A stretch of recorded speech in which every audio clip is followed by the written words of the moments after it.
Cara McLean, good to see you. Cara, your sport is? Rugby. Rugby, absolutely. And you're flying it. On the fringes of the Six Nations at the minute, recovering from injury. And speaking of injury, James Sargent from Derry, recovering from injury as well. Yep. Gaelic football is your thing. Yeah, on the way back. Right, on the way back. So let's just go there. Let's get the awkward bit out of the way. So Gaelic footballer for Lavey, Derry, involved in the setup. Had you not had a cruciate injury, you'd have been playing right now for Derry under-20s. How's that going? I think we're winning. You think you're winning, yeah? There's 3 tables there with it on their phones down there, so they seem really invested in tonight. But it's big stuff, so I'd appreciate you're disappointed in missing out on that. We'll see what the summer brings at senior level. How have you found Queen's? What are you studying and what year are you in? So first year of finance this year. Really enjoying it so far. Suppose coming from secondary school, Queen's can be daunting, but they've been very welcoming in every sort of aspect in sport, taking care. Like they've top class facilities there at the PEC. I've been down for testing with them multiple times, and even in the academic side of it, they've just been flexible with deadlines, and I've just really enjoyed the course so far. And you're coming into it in a place that you're not fully fit. So it's interesting actually, because we could sit here with 2 athletes where it's all going great. It hasn't been going great in an injury sense. How's Queen's helped? Queen's has helped by just the new friends you make coming into Queen's, and I suppose just taking your mind off things, and everyone's not sport, if you know what I mean, at the same time. The academic side of it's always there, so. Have they been able to help you manage through that, James? Because it's a big thing. Like you're mad about Gaelic football. You just want to get wired in. You're at the age where you're performing and exceeding expectations, and there's been big expectations of you from a very young age. But whenever you have an injury, which is very serious, cruciate, tricky, difficult, have you found that support there? Yeah, the support's been there. Like with the elite athlete program, there's workshops there. You have the personal nutritionist S&C plan. Like it's all worked out for you, and that's been a great help to me so far through the injury. Brilliant. When are we going to see you back? That's the question. Is that a dangerous one to be asking you? No, well, back soon. I've been out 12 months as it is, so hopefully not much longer. Yeah, giving nothing away whatsoever with Derry Senior Championship on the horizon. Good luck with it all, fella, and it's good to see you, man, going so well. Cara, for you, it hasn't been a cruciate for a year, but how long have you been out? It's been a couple of months now. Yeah, it's been 2 months now. I actually injured it back in summer, but I've been playing on it. But yeah, I've been out for the past 2 months trying to get back to playing again, but there's no set timeline, so it's quite tough because there's no set date and when I'm back. So, on the fringes, despite your age of the Six Nations, which it's big stuff, where are you at in that piece, and has this place been of help? Because you're also in a scholarship program in here as well. Yeah, it's been really helpful coming to Queen's. There's always someone there if you need help, like nutrition. There's Kingsbridge as well, like physio, psychology, and yeah, there's always just someone there if you need a hand. What are you studying? Physical education and sport. Right. So your education is sport, your studies is sport, you're playing sport. You sound obsessed. Yeah. Right. Fair enough. At least you're honest. Yeah. And that's the thing that I suppose maybe when you your parents may or may not have been coming to places like this or other universities or in their work environment, it kind of felt barred the tiny few. It was a hobby and a pastime. Whereas this, it feels like an industry now. Like this is future employment, regardless of how your playing career goes. Yeah. So what's the aspiration and what's the aim? What are you thinking moving forward? Well, dream big. I obviously want to play for Ireland in the future, but obviously I need to get a degree there, make sure I have backup if it doesn't work out, but just follow the dream that I've always had since I was younger. Are you good enough to play for Ireland? I was at one of the women's camps in January, and I'd say, well, yeah, I just need a couple of years probably to settle into senior rugby. So. And it's a very unfair question, isn't it, in front of so many people asking you so directly there, but I guess it is an important one because sports psychology, you have people here like Hugh Campbell working within the university, and he was standing below me at the weekend when I was commentating on the Tyrone Armagh game. So, I mean, you have people working with the top 4 inches as well as physique and nutrition and everything else as well. But that mindset, are you exposed to that here at the university? Yeah, like you can't get anywhere in sport if your top 4 inches aren't there. Like you need to have motivation, discipline to get where you want to go. And it's just also like keeping confidence. I think it's very key. Like when you get really busy, it's really easy to just lose all self-confidence. You really doubt yourself. So it's just really key to keep that on top. How do you combine both of them, Cara? How do you combine the sport, the performance, the dedication that's required, and a fairly intense course as well? Like, how do you do that? I find like getting stuff done early really helps, and just like setting it all out and seeing what you need to do, getting it done early and just breaking it all down. But like it is hard. Like see when I was doing Wolfhounds there, like I was travelling down to Dublin like 3 times a week, not getting home till like 12 at night. So it's just having to find the time for it. But you do work it out if you want it. Has there ever been a sticky wicket? Has there ever been a time there where it's like, oh, maybe need a bit of help here, falling behind, maybe in studies, or need a bit of giveaway in a sense? Has that ever happened? Don't feel the need to say that it has, but has that ever happened? Yeah, like there is times where you just get a burnout and you just need to have a step back. But luckily I have loads of great coaches and Queen's is really helpful. Like if you need a break, like you can just pick up the phone and you get some time off. Brilliant. James, how have you found that? Because you mentioned just a little bit earlier in terms of if you need an extension, you know, it can possibly happen. You can be given it. You're given that extra support. This elite athlete program is the sense, the scholarship that some people in front of us may or may not be going for. But what does that mean? I mean, it sounds like a real fancy word. We watch this stuff in American sport. Last Chance U, guy comes in and can barely read or write, it feels, but he's a good enough footballer, so that's enough. Whereas that kind of doesn't really happen here, does it? No, I suppose the program is an opportunity to better yourself. Like you're surrounded with the best in each sport across Northern Ireland. Like everywhere you look, there's someone doing extraordinary things around you. Like Charlie down there doing part-time medicine with rugby. So like that's inspirational to look at. So there's always someone better to inspire you to do that there sort of thing. Yeah, that's Charlie Irvine you're talking about at Yep. the minute, who's playing for Ulster Rugby, has a multi-sport background. You know, we're going to maybe get a word with Charlie just a little bit later. But is that important that you're mixing with people who are from different backgrounds, different ages, different cultures, different sports?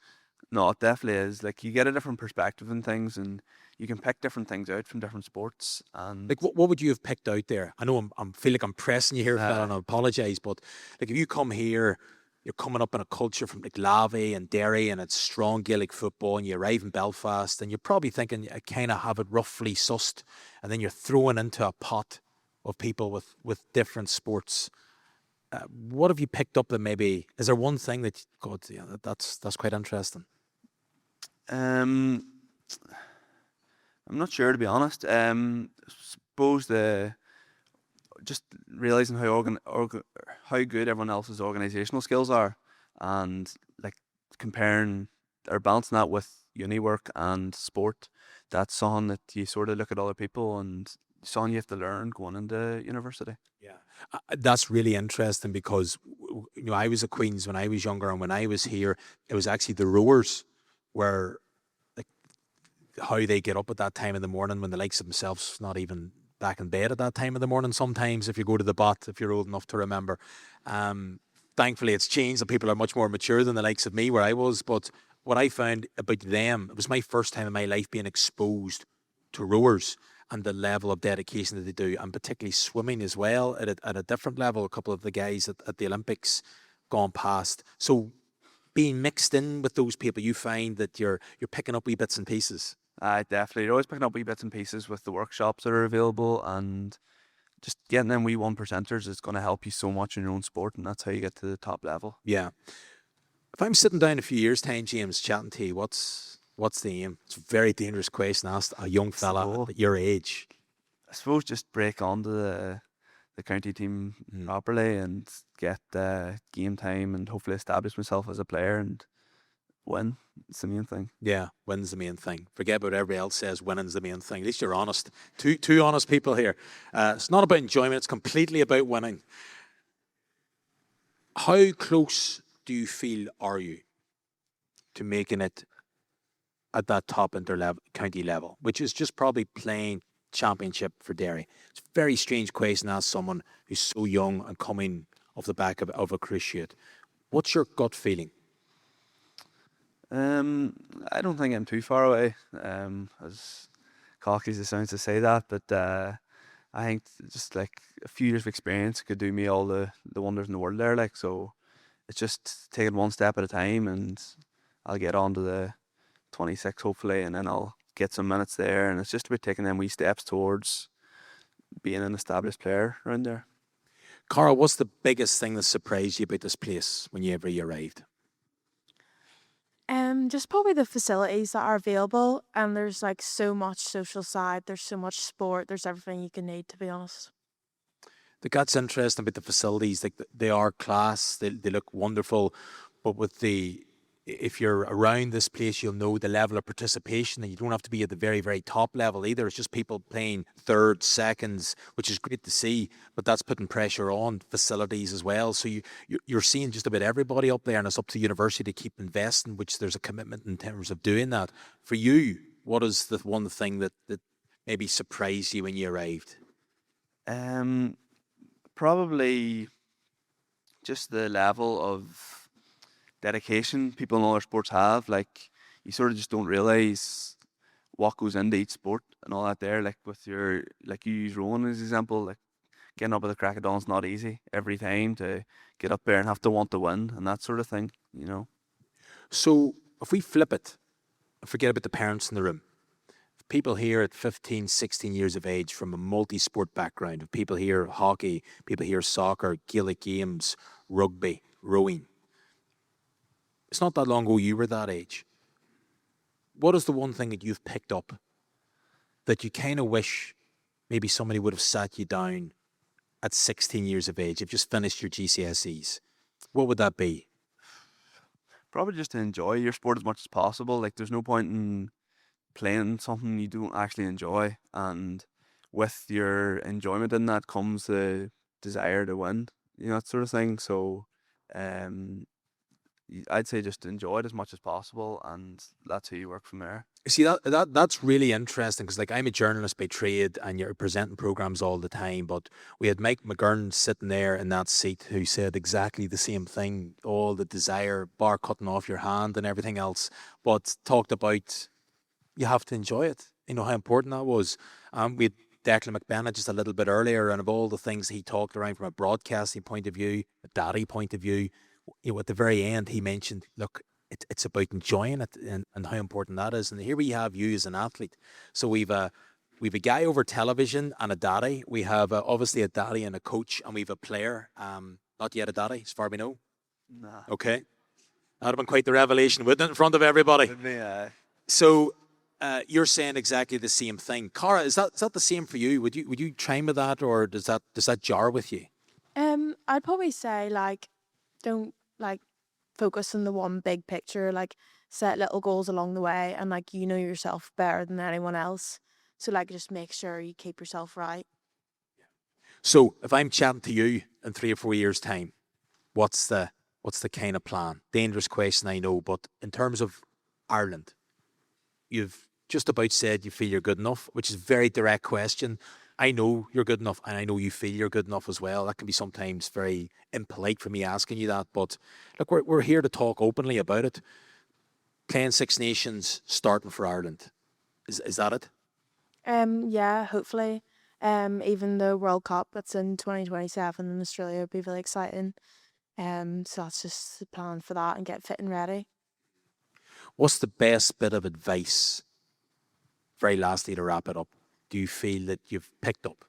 And again, you're incredibly young to be asking that question. I was sitting on a podcast last week with a man from County Kerry, who some people would suggest is the greatest Gaelic footballer of all time. And I asked him a question, and I guess there's no sense to the question. Most of my chats are ramblings and things like that. But I asked him, what's the best lesson you've ever learned? sure, like, how do you even begin to answer that? And he came back to me saying, I always felt that there was somebody better than me. And that drove him on, which I thought was a kind of a peculiar way to answer it, but it was such a great insight as well. So for you, at such a young age, Jack O'Shea is a lot older than you, but for you, what is the one thing that you think one of the best lessons you've ever learned? Just keep striving to be better. Like, you can never be perfect at the sport you do. There's always something you can be working on, and like, use the people around you, like coaches, and send them clips of yourself, and like, try and improve as much as possible. Fantastic. And James, same for you. I actually agree with Jack O'Shea in that sense that there always probably will be someone better than you, but you have to strive to be better than them, and that's what's going to drive you, that and the actual enjoyment of the sport itself. Yeah, it's a really interesting thing. I nearly think that you shouldn't say that. You know, you want to be the best. We're actually admitting that somebody's always going to be better than you, but he found that motivated him, and you think that would kind of work for you too. It's quite pragmatic, isn't it? Yeah, it does, and it sounds a wee bit like wrong to say it loud, but I suppose if that's the way you look at it, it's like that's just the way you see it. Great. Derry going to win the All-Ireland this year, James? I'll not say that now. Hopefully. And Ireland, look, tough game against England, obviously, which was always going to be the case, Cara. But third seems absolutely achievable in the Six Nations. Second at a push. What do you think? I think, yeah, if I get fit and ready, I think that could be a possibility, especially if I get Ulster and the Interbrews here in the summer, play well, and then go on to do Wolfhounds again and have a good season with them as well. I think, yeah, it could definitely be a possibility. Okay, brilliant. Look, you've been fantastic, and it is not easy to sit up in front of people here, so thank you very much indeed. Ladies and gentlemen, could please have a round of applause, please, for James and Cara.